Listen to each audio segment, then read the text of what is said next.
एक दिन गौतम बुद्ध अपने शिष्यों के साथ एकदम शांत बैठे हुए थे। उन्हें इस प्रकार बैठे हुए देख शिष्य चिंतित हुए कि कहीं वह अस्वस्थ तो नहीं है। एक शिष्य ने उनसे पूछा कि आज वह मौन क्यों बैठे हैं? क्या शिष्यों से कोई गलती हो गई है? इसी बीच एक अन्य शिष्य ने पूछा कि क्या वह अस्वस्थ हैं? पर बुद्ध मौन रहे। तभी कुछ दूर खड़ा व्यक्ति जोर से चिल्लाया, आज मुझे सभा में बैठने की अनुमति क्यों नहीं दी गई है? बुद्ध आंखें बंद करके ध्यान मग्न हो गए। वह व्यक्ति फिर से चिल्लाया, मुझे प्रवेश की अनुमति क्यों नहीं मिली? इसी बीच एक उदार शिष्य ने उसका पक्ष लेते हुए कहा कि उसे सभा में आने की अनुमति प्रदान की जाए। बुद्ध ने आंखें खोलीं और बोले, नहीं, वह अछूत है, उसे आज्ञा नहीं दी जा सकती।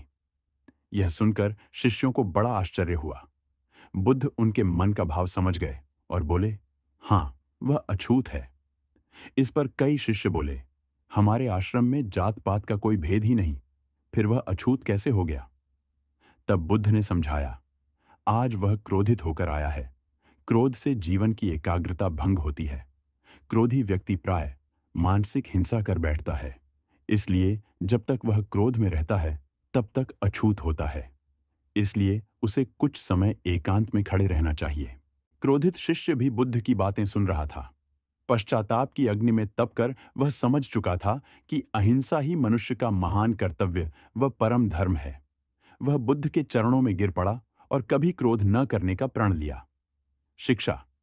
आशय यह है कि क्रोध के कारण व्यक्ति अनर्थ कर बैठता है और पश्चाताप उसे बाद में होता है, जिसका कोई लाभ नहीं मिलता। इसलिए हमें क्रोध नहीं करना चाहिए।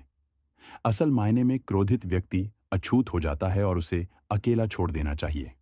क्रोध करने से तन, मन और धन तीनों की हानि होती है। क्रोध से ज्यादा हानिकारक कोई और वस्तु नहीं है।